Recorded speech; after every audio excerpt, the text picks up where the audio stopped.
Greetings and welcome to another edition of NBA Weekly. I am your host Nathan Lyle, and here is what's been going on. First of all, if you want to talk about trades and all the stuff that's been going on, I did a separate video on that, so you can go to my channel, click on that and watch it. But other than that, the Miami Heat have won 9 in a row, the Grizzlies and Spurs have won 5 in a row, the Brooklyn Nets have won 4 in a row, and the Utah Jazz have won 3 in a row. Meanwhile, the Blazers have dropped 6 in a row, the Kings, the Thunder, the Magic, and the 76ers, and the New York Knicks have all lost 3 in a row. A few milestones for you. Ray Allen is 2 games away from 1,200 for his career. The next game that Andre Miller plays will be the 1,100th of his career. And Ray Allen has now made 2,800 three-pointers in his career. The next three-pointer that Chauncey Billups hits will be the 1,800th of his career. And the next three-pointer that Rudy Gay hits will be the 500th of his career. Steve Nash is 12 made free throws away from the 3,000th of his career. Antwan Jamison is 4 offensive rebounds away from the 2,500th of his career. Shawn Marion is 5 away from that same mark. And Tim Duncan has now become only the 5th player in NBA history to reach 9,600 career defensive rebounds. Kevin Garnett is 22 total rebounds behind Hakeem Olajuwon for 11th place on the all-time list. Duncan is only 26 total rebounds away from becoming only the 15th player in NBA history with 13,000 for his career. Ray Allen is 4 away from 5,000 for his career. Steve Nash now has more career assists than Magic Johnson. There are only 3 players in the entire NBA who have had more career assists than Steve Nash. Tim Duncan is now only 6 blocks away from becoming only the 7th player in NBA history to reach 2,600 for his career. And all 6 of them that are in front of him are Hall of Famers. Just thought I'd tell you that. Anyways, our final segment, of course, looking at a few games that are in the coming week that I'm interested in watching. First, on Friday, there are 12 games being played. 12 games. 24 of the teams in the association are going to be in action.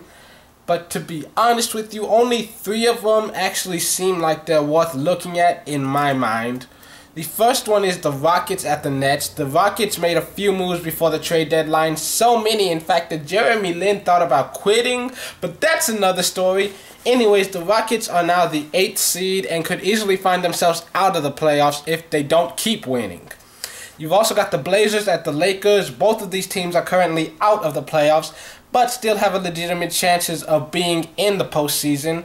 But the first 2 times they played each other, the home team won each meeting.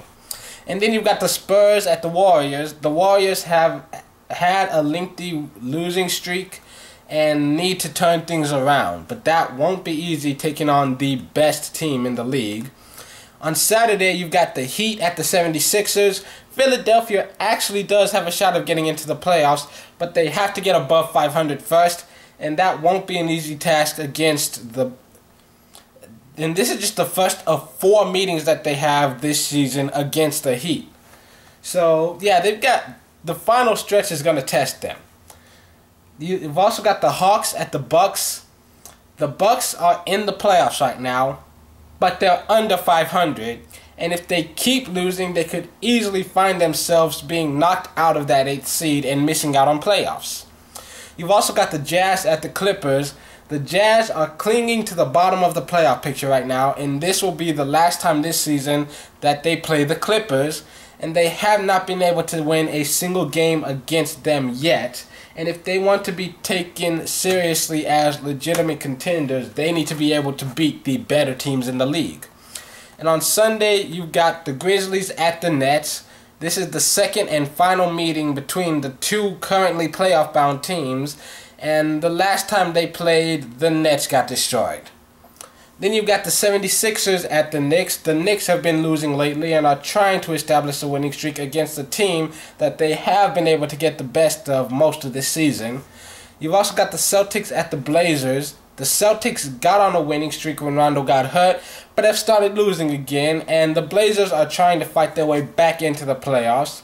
And then, last but not least, you've got the Bulls at the Thunder. The Bulls have lost 6 of the last 10 games, and they've fallen down to 5th place in the East. They need to start winning again, but that will be difficult going up against one of the best teams in the league all season. Well, that's it for this episode. Hope you have a good weekend. See you next Monday when I put up another episode. And until then, I am your host, Nathan Lyle. This has been The Fan Perspective. Happy Friday. Hope you have a good weekend. Enjoy the NBA. Playoffs coming in a couple of months. I'm excited for it. Are you excited for it? You should be.